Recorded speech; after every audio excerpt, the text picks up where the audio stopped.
You are now listening to The Final Word, the #1 Pacers podcast on the web, hosted by me, Raj, and my son, Preston.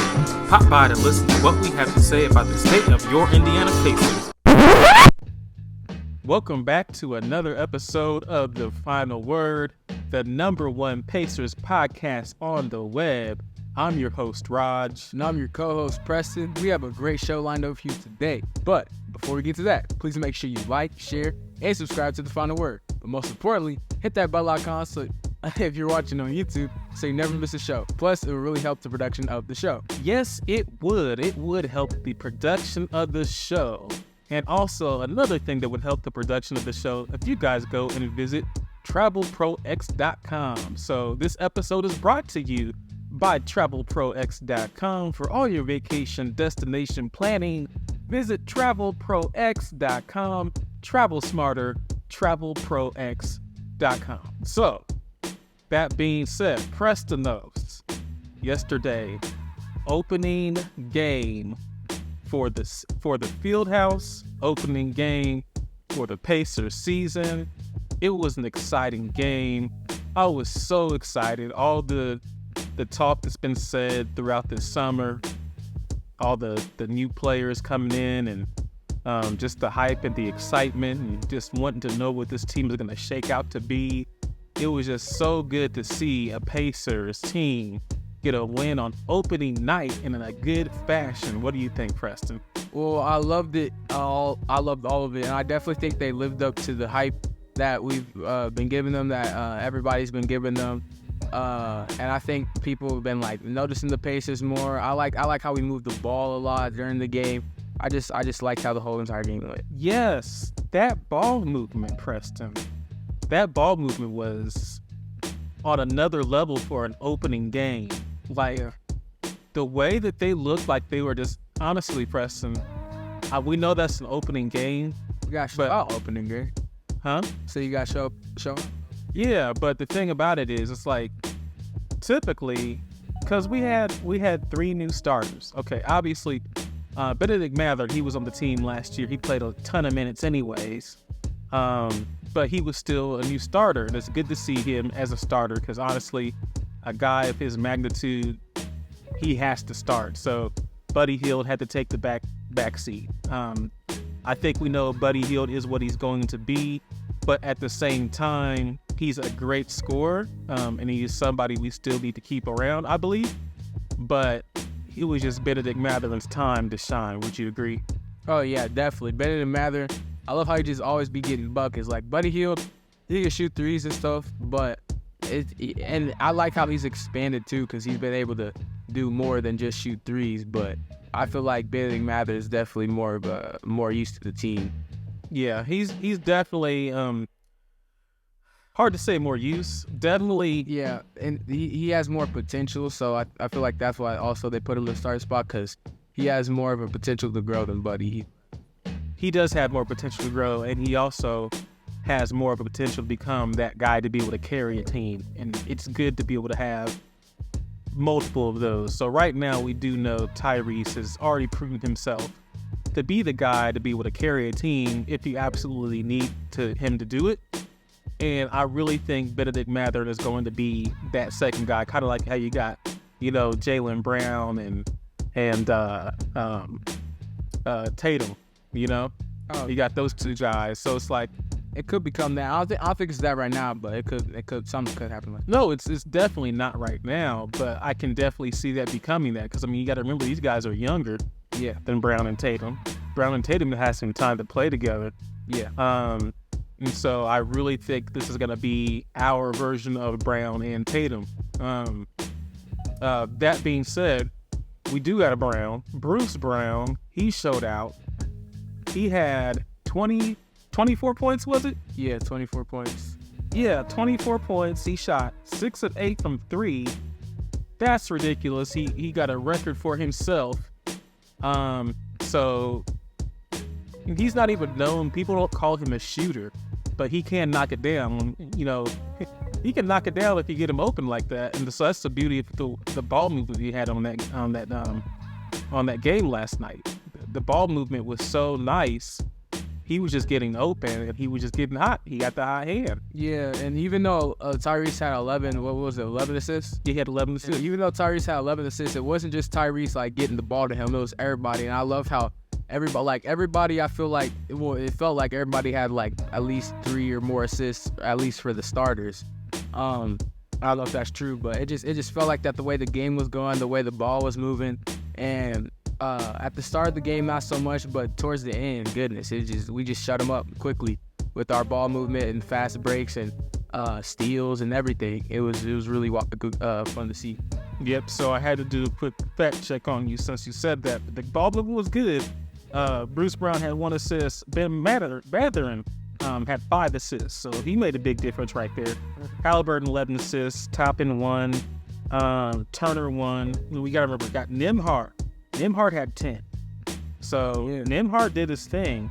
T.J. McConnell only had 2, but he only got the quote unquote garbage minutes at the end, which is really quite sad. But we understand. And then Buddy Hield, he had 5. So I mean, maybe I understand why you said that, because when you think about Buddy Hield and some of our guys that we got, we were sharing the ball pretty well. We were sharing the ball. Now Bruce Brown, obviously, he was the one knocking down the shots, so he's not going to get a ton of assists. But he was doing his thing for sure. So very excited about that. Also, very, very, very excited to have Obi Toppin. I am so excited about having Obi Toppin. I'm like, wow, we got a player like Obi Toppin on the Indiana Pacers.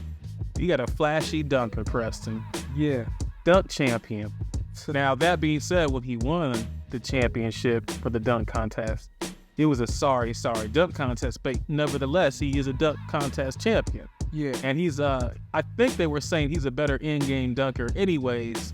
But that was very evident because, oh man, that, not behind the back, but between the legs in the preseason, that between the legs dunk on the Cavs, oh my goodness. Yeah, he just did that like it was nothing. Oh my goodness. I'm like, wow. So, and it seems like he just catches lobs like every game. Like while I was watching the game, one of the announcers was like, I expect a lob from Obi Toppin about every game. So, and we got the passers to do it. So I no doubt that he'll get like 1 or 2 lobs minimum a game. And it's not just anybody can get him the lob. We got Haliburton can get in the lob, Bruce Brown can get in the lob, or Nembhard can get in the lob, Mathurin can get in the lob. I mean, just about anybody can. Yeah. I probably won't see Miles Turner throwing him no lobs anytime soon because he don't throw lobs or catch them. But still, it's just amazing to have a player like Toppin. I was talking to your grandpa, my dad, and he was saying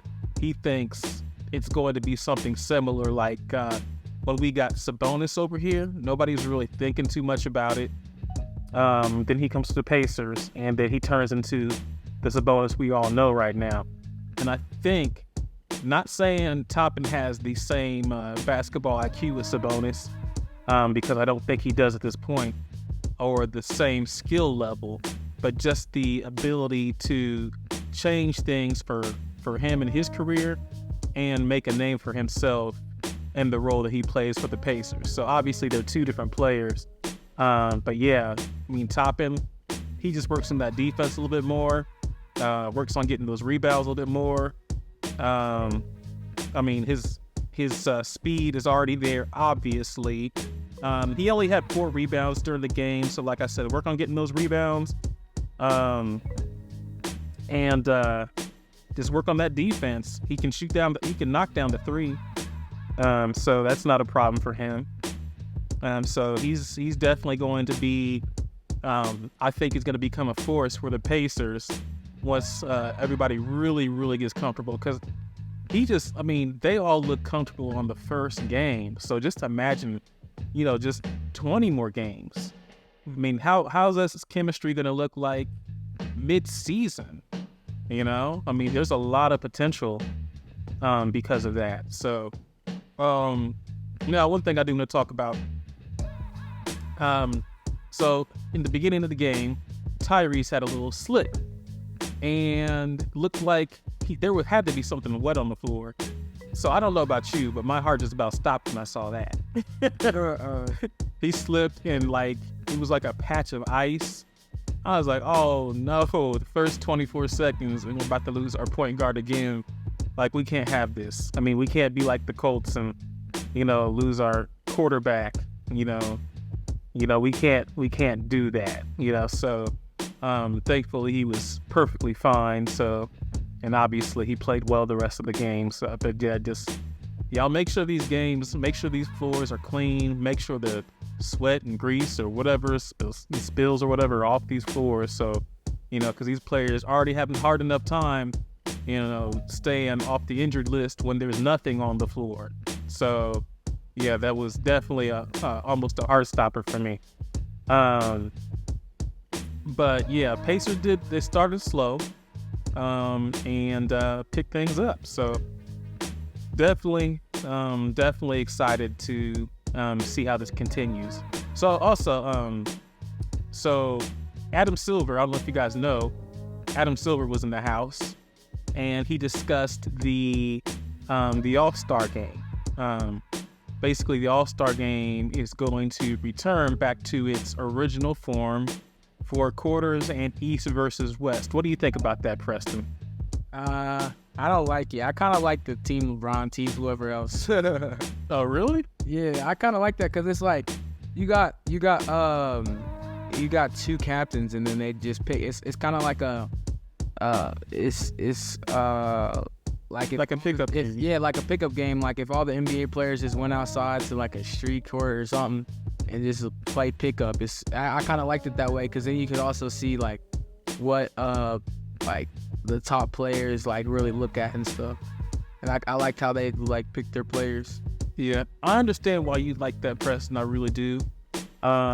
Especially you're not so biased when it comes to teams specifically, even though I'd like you to be more biased when it comes to teams, but you're not. You're more open. But I think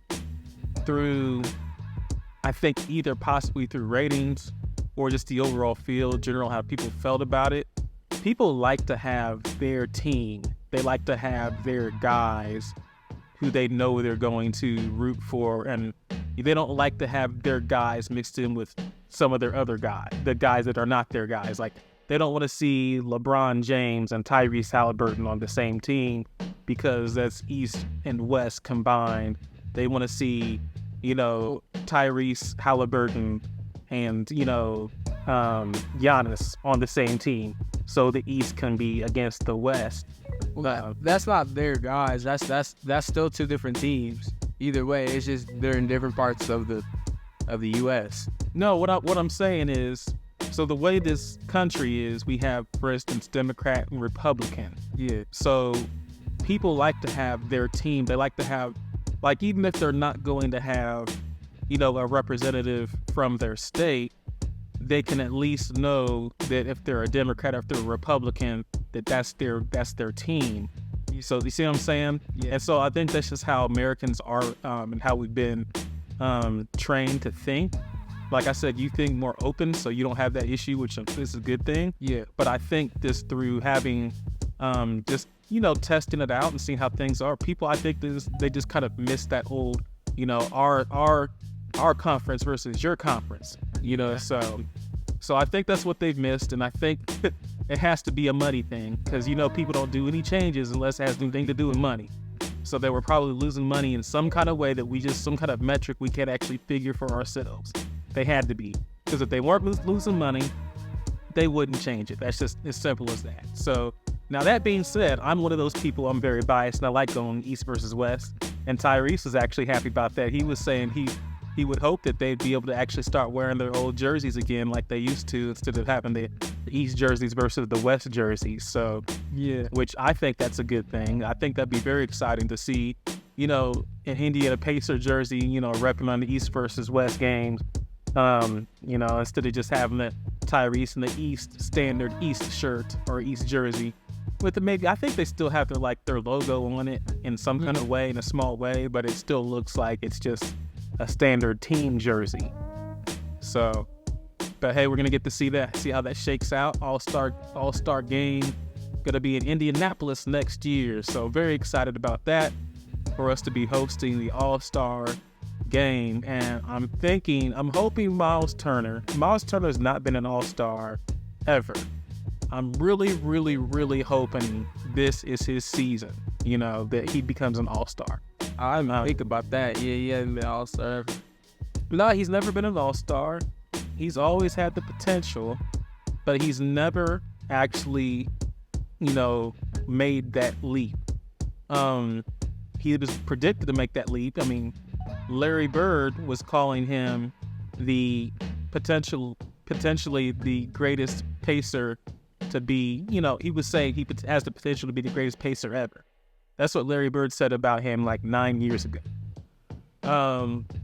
That being said, it's not happened yet, but I don't think he'll. I don't think it's gonna happen at this point. But he had the potential to do it. He really did. When you think about like we talked about this before. Well, when you think about his level of skill that he had and his frame, and then versus like Giannis at the same time, the level of skill Giannis had with his frame, and somehow Giannis just put on so much more muscle than Miles Turner ever thought of, when Giannis looked a lot skinnier than Miles Turner. This is about the work ethic. Yeah, it's the work ethic. Because Miles definitely could look like Giannis right now. Yeah, no reason. There's no person who, if you work out that long, you should still be looking the same as how you were. Not that he does look the same as how he was when he entered the league, but it's not that big of a difference. Like he does look, he has more meat on his bones. Yeah, he looks like he's a standard player. He's been around for a while. He doesn't look like one of those guys you're just absolutely terrified of, like Giannis. So yeah, it's work ethic. So honestly, Miles Turner, I think we all saw it. He was in his head a lot during some plays and things like that, and he might make a mistake and get in his head and not get down and hustle down the court. I think he had a lot of self-doubting going on, but at the same time he was involved in like a trade rumor. It just seemed like every other year he was here, or every year that he was here. Yeah, so after the first two, he's still good enough to start in an NBA league, or in the league. So yeah, he's definitely good enough to start. So, but I think this is gonna be his year. Hopefully it is. I'd be very happy to see him. I'm glad he's finally getting some respect again when it comes to marketing. When it comes to marketing, it's him and Matherin and Tyrese. Him, Matherin, Tyrese. So it seems like they're saying this is our core, this is our guys, which I'm glad, because I think last year it was they were marketing Matherin, Tyrese, and no, not Buddy Hield. They were marketing Matherin, Tyrese, and Duarte as the Pacers core, which towards the end of the year it was Matherin. I remember. No, I'm saying like in the beginning of the season they were marketing. Obviously they're not going to market. What's his face? Duarte near the end of the season, because he was so off and on and so in his head and being injured and just chucking up. He was way in his head. I've not seen, like, I know we talked about Miles Turner being in his head, but Duarte, I've never seen a player so in their head like Chris Duarte. Yeah. So, and I think it was just because he was coming off that first really good season with the Pacers. And I think, honestly, Nembhard and Matherin kind of, because I think if Nembhard and Matherin weren't on the team, he wouldn't have been in his head so much, because I feel like he was thinking about, man, I have to play better because I got these two young guys right behind me, and they're kind of both showing me out right now. So I think that had something to do with it. Plus, Wasn't that just his second year though? Yeah, that was just his second year. So this is his third year, and he's over with Sabonis and the Kings right now. But it was just the second year. But I think because he came off a very good first year, and he was one of the rising stars, and went to the All-Star game and stuff like that as a rising star. He just had a lot of pressure on him, I guess.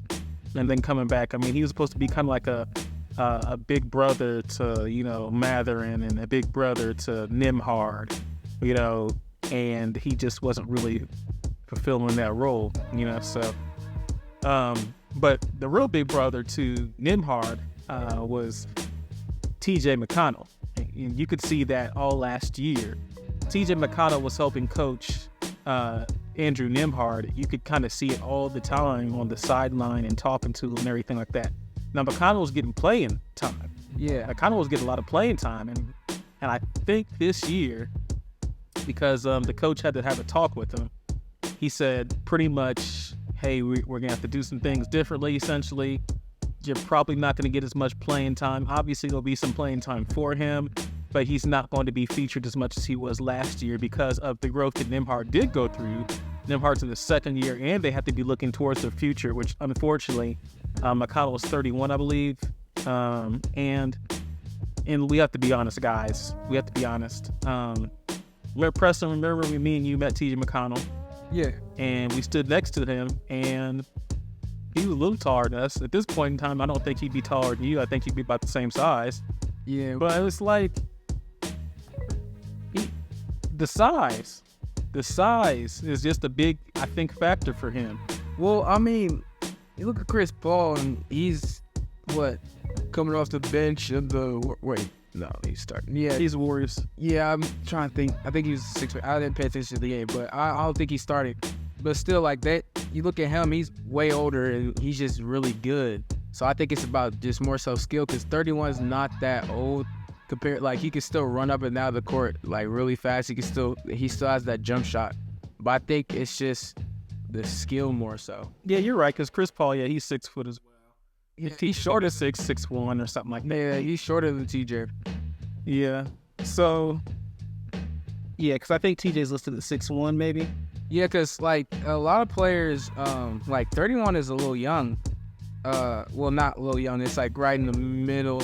Like, he's still, I feel like TJ's still, like, in his prime a little bit, but he's, like, I feel like, for him, I think he'd be getting out of it in the next 2 years. But for, like, players like James Harden or something, they were still in their prime, and James Harden would be, like, out of his prime, like, 33 or whatever, however old he is now. Well, I think TJ McConnell's prime depends on his athletic ability. Yeah. And his ability to go. Because that's really what he's never been a scorer for us. Yeah, he started shooting threes a little more last year and hitting them. I think he knew he had to, based on where the team's going and his role, potentially being on the team as far as, one of the guys. So I do agree it does have to do with skill level. And because TJ McConnell, he's great at what he does, but he's very one-dimensional. Yeah. You know what you're going to get with him, which is fine, but you know what you're going to get with him. Like when we see TJ McConnell, like, that's his play, that's what he does, and everybody else knows it. But he's an Energizer Bunny. He's an Energizer Bunny, and he's sneaky with those steals. So I like him for that. Yeah, he got some steals the first game, didn't he? Yeah, I think he did. Let's see. But yeah, he's an Energizer Bunny, and he gets those steals. So it's like you like to have the luxury of having him, like I believe Coach Carlisle said. Now that being said, they don't want to get rid of him. But like I said, Coach Carlisle called it a luxury to have a guy like TJ McConnell. But I don't know if TJ McConnell wants to be a luxury, on our team. He got 2 steals while he played. I mean, come on now. In the last 6 minutes, he got 2 steals. So imagine he played the whole game. Yeah, honestly, I just think what it's gonna come down to is how effective Andrew Nembhard is, because Andrew Nembhard is still in his second year, and I believe that if Andrew Nembhard is just having one of those games, he just can't get it clicking, he's making stupid mistakes, he's gonna get pulled. McConnell's gonna go in. So I don't think he's not going to play. I think his role is definitely gonna change, just like Buddy Hield's role has changed. Obviously, I think everybody saw this coming. I think it was good for Benedict Mathurin to come off the bench last year, just to be able to ease in. And I think it's good for Mathurin to be starting right now, to feel that pressure of being a starter so he can go take it to the next level. And I think he's definitely did that. From watching that first game, So excited about this. So Preston, as far as the projection for this year, for this Pacers season, what do you see the Pacers? We got 82 games. We won the first one. What do you see us? I say, what did I say last time? 50? I don't know. I think I said 50 last time. So what do you say this time? This time I say 50. 50 games? I say we can win 50 games. What, lose how much of that? 30 something? 32. Because like I was on the NBA app and they said that the Pacers were projected to win like 40, like something like in the mid 40s. So I say higher than what they're saying. So if they're saying 40, like I think it was like 43. I think they were like 43. I think we can win more than 43. I think we can win 50 because people are starting to notice the Pacers and notice the good young group of guys we got and how fast it can move the ball and stuff. And I don't think the first game, I don't think the opening game was a fluke.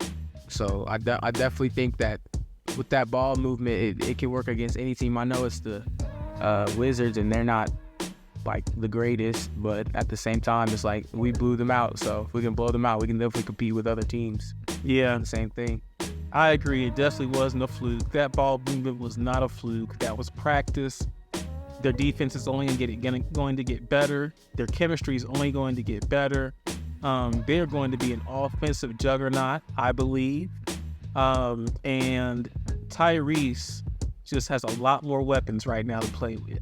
And that's scary when you got a guy who can assist like Tyrese. Like, it's going to be ridiculous. I mean, the options he has, Bird has to be so excited about this. And it's hard because with Tyrese, it's like, what was he, an all-star in his second or third year? Was it third? This is his third year, I believe. Now? Yeah. Yeah, so he was an all-star last year, so his second year.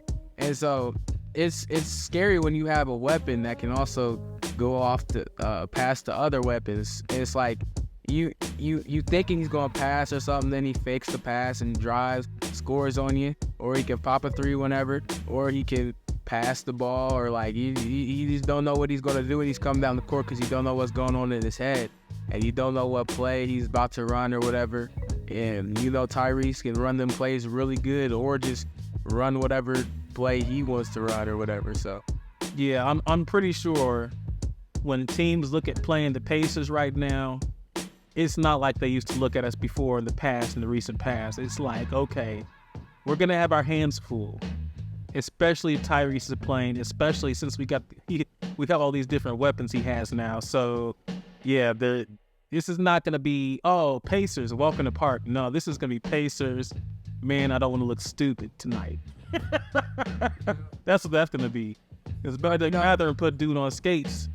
You know, on the dog. So good. So yeah, so excited about this Pacers season. We got the Cavaliers coming up next on Saturday. We beat them on preseason, so it's gonna be a good game. So wait to beat them again. Can't wait to beat them again. So excited. We're gonna try to bring you guys these post game. You know, they're not really post game, but we're gonna try to do these after every game, kind of like we were doing last year. It's gonna be a lot easier, I think, because we're going to be a much better, much more fun team. So that being said, Preston, it's about that time. Yep, it's about that time. So Preston, what is your final word? Final word. Drum roll, please. My final word is growth, because we've shown lots and lots and lots and lots of growth this first game of this preseason. So I agree. So, Dad, what is your final word? My final word is chemistry. Chemistry is my final word, because we showed a whole lot of chemistry in that first game. I mean, 38 assists is crazy. Yeah, so we're going to be a handful. And so you guys better get on this Pacers train. Tell your friends, tell your family, get on this Pacers train, because it's not stopping. So no stops. No stopping getting off of this Pacers train. So y'all better get on. We'll only stop when we got that ring ceremony at the first game next season. Exactly. Yeah, we'll see. You never know. All right, guys. Well, it's been a pleasure. Thank you for joining us for another episode of The Final Word. And you guys take it easy. We'll see you later. Be blessed. Peace. Hey guys, we hope you've enjoyed this podcast snippet. If you'd like to continue the conversation with Preston and I, just click on the next video. But always be sure to like, share, subscribe, and hit that bell icon so you'll be automatically notified each time we release a new episode. But until then, Martin says... Peace!